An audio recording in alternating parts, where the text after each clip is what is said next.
All right. Okay. The number 5 team for me, most likely to win the Western Conference, is the Los Angeles Lakers. My case for the Los Angeles Lakers, they have been spectacular defensively ever since they've made this trade made the trade for D'Angelo Russell and Malik Beasley and Jared Vanderbilt. And ever since they've made the trade, they've been literally number 1 in defensive rating over the past 20 games. Obviously, we already know what LeBron can do in a playoff game. We already know what AD can do. Austin Reeves has helped them in terms of covering up for, in scoring in certain parts of the game. D'Angelo Russell, I think is very talented. Might not always have the best decision making, but very talented guard.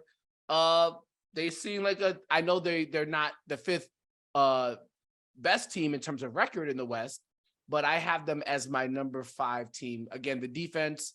If you give me really good defense with LeBron and AD, I think you have a chance in any series. I'm worried about their health. Can they stay healthy for 3 rounds? But all that being said, I still think I'd have them in my number 5 spot. What's your number 5 team?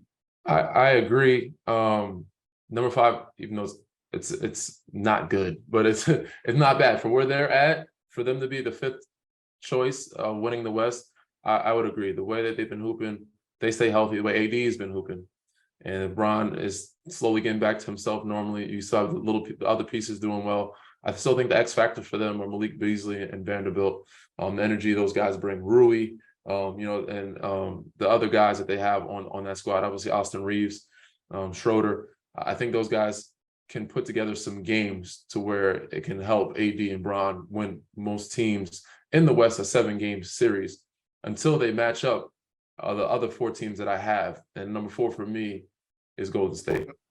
So hold on. That's a mistake, by the way. So who was your number 5? Lakers are your number 5 too? Lakers number 5, Golden State number 4. That's okay. The Golden State Warriors won the whole thing last year, right? Dallas was in the playoffs last year. I think it's been said before.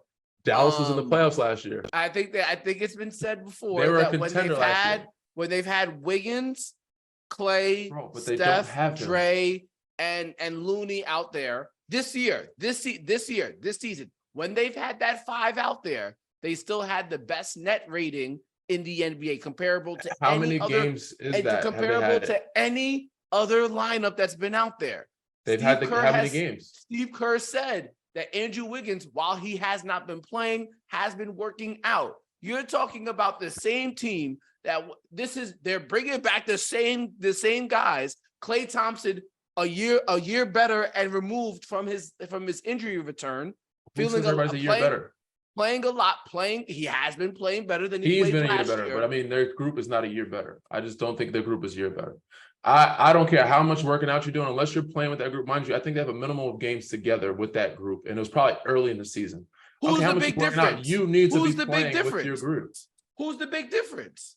They don't have the chemistry. They don't have the depth. They don't have a lot of things. The West has gotten better. The West has gotten deeper. Steph, Clay, Dre, Looney, Poole, Wiggins, Dante DiVincenzo, Kuminga, Garrett, and Gary Payton II. That's their top 9. What's wrong with this? What's wrong? How are there 4 better teams? That's why they're number 4. Top 9 than There's 3 better teams. They're number 4. Okay, so you have them in your number 4. In my 4 spot, I have the Memphis Grizzlies. I actually think Ja leaving has helped them a bit because Jaren has really stepped up. They've learned how to kind of use him as a primary scorer. And I know when you started the year there and we talked about them, you said he was going to be the big X factor. He still has a foul issue. I'm not 100% sure what's going to happen with Steven Adams. Brandon Clark injury is obviously a big deal, in my opinion. Luke Kennard has actually helped them from the 3-point shooting standpoint. I wonder how much he can play in a playoff series. That's to be determined because, how many people can you have out there that could potentially be attacked? I will have to figure that out. They obviously still it seems as if they're going to have to go through some type of growing pain again, just because they're young. But I think but I feel pretty confident they're my 4th most likely team to represent the West. This is tough, man. Are they in your top 5? they weren't, but I'm now considering it. Oh, what are we doing here? How They are weren't. they not there? Who do you have? Okay. The injuries, Brandon Clark and Steven Adams is out. I don't know if they're coming back. Mind you, Well, I don't know if Paul George coming back, but I had the Clippers. If Paul George coming back, Paul George time. is not a report. Last update, Paul George not coming back unless they win the first round. That's the most likely. I think they can get through a first round with him. Scenario. So yeah, I got Clippers at 3. But okay. Let's reset here. So my number 5 Lakers, my number 4 Grizzlies. Your number 5 Lakers. Your number 4 Warriors. I changed my number 5. I got Memphis at number 5. Come on, you see, this is you can't submit the paper after the deadline. Yes, I can. I didn't do. Can I get like a bonus point then for presenting a good argument? Yes, you do. You got a good bonus point. But Memphis number 5, Golden State number 4, number 3 Clippers for me, and then I gotta, even though it's hard to believe. Explain your Clippers pick. You can explain your. If they're healthy, I just think they have. Mind you, 5, 4, and 3 don't really matter to me. These are teams that you're going backwards that are like, I have a better chance than the 2 that I think are going to win. It's not. That doesn't mean they're going to win. They just have a better chance than the other teams that they have, which is cool. I think Clippers have experience. They have the tools. They have to start them. They have the depth of pieces to make a run and to make something happen. If PG comes back after the first round, second round is him and Kawhi. They have, off the bench, you have Covington, Norman Powell. You got Eric Gordon over there. They have a lot of depth over there. Plumlee is there now behind Zubac, and they have experience. So Ty Lue has experience. Kawhi and PG, those guys. But Bones is a young kid. Point guard Russ, he's going to take some, but I think they've had some time to make it work. Golden State, reason why they're at number 4 is because they played well together last year, but they've had a lot of time this year to make it happen. They've been very bad on the road. I can't. If you lost 30 games on the road this year. All right, you playing? It's not. They haven't played with the guys. The guys and they might not play with the guys in the play-in. They might lose in the play-in. They'll be a top 6 seed. So all right. So you got the Clippers. You got the Clippers. I got Lakers at 6 seed. Golden State's got 2 to 3 games on the road. They're gonna lose 2 of those games. All they gotta do is steal. Lakers are getting the 6 seed. All right. The Lakers are not getting the 6. All right, listen. Okay. All right, I'm gonna go with. So I don't have the Clippers in my top 5. I don't have, and I have the Nuggets in my top 5. I'll tell you why. At least I don't have the Clippers because more than likely they will be the 5 seed. More than likely the Phoenix Suns are going to be the 4 seed. That means they are going to open the playoffs on the road against Phoenix. I don't think they could beat Phoenix without Paul George. So that's it. You don't have Paul George against Phoenix in the first round. That's it. You don't have a chance of winning. I don't play Phoenix in the first round. Okay. More than likely going to play the way the season is going to shape out. Golden State's going to be the 6 more than likely. And then you'll have the Clippers at the 5, Suns at the 1. And I don't give them any chance in beating the Suns without Paul George. I got the Nuggets at number 3. And part of that is because a lot of that's because they just have a very good offense. Even though they have the best record in the West, I cannot put them in the top. I could not make them a top 2 team because I don't trust them defensively as we get towards more elite competition. I think Kirk Goldsberry from ESPN put out an article about Nikola Jokic's ability or inability rather yet to protect the rim. It's like an historically bad rate in terms of defending at the rim.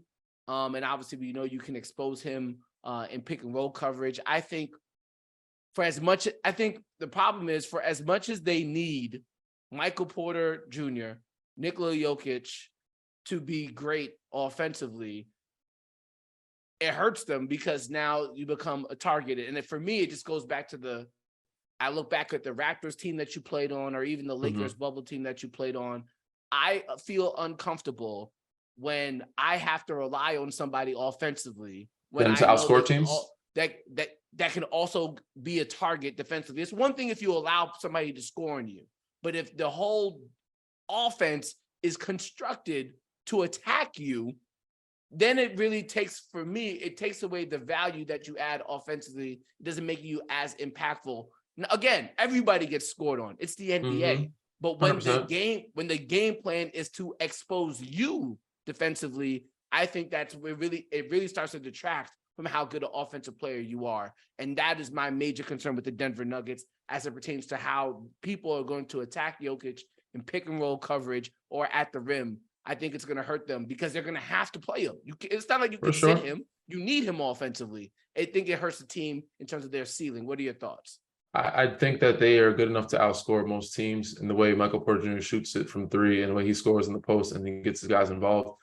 But even on a bad night offensively, I think defensively they're good enough with Aaron Gordon. And I don't think MPJ is that bad of a target. Jokic maybe, but I don't think he can still rebound. He can still affect or change the game with some of his defensive, not all of it, but some of his defensive tactics. I don't think he's a complete, just basket every time. So yeah, I have them at my number 2. I think this year, I didn't have them as winning it, but I put some respect on their name. I think they have more experience this year. They've been through it. They're the most stable, most healthy team throughout the whole year. And I think they will be that in the playoffs. So I count on them having the second best chances of winning a title coming out of the West behind the Phoenix Suns, if the Phoenix Suns are healthy. Yeah, I understand the Phoenix Suns pick, and actually it would more than likely, it seems as if we're going to get a Phoenix Suns, Denver Nuggets, Western Conference semifinal. Okay. Yep. And I actually have the Suns at number 2. And you have Golden State at number 1, of course. I actually and trust me, I've traditionally been a Golden State hater. I lived in Ohio when they played all those years against the Golden State Warriors and the Warriors went head to head for those 4 straight finals. I was in Ohio for that whole run. I've never really been a Golden State Warriors fan. I rooted for your San Antonio Spurs teams. 100%. I just don't believe that they can stay healthy, man.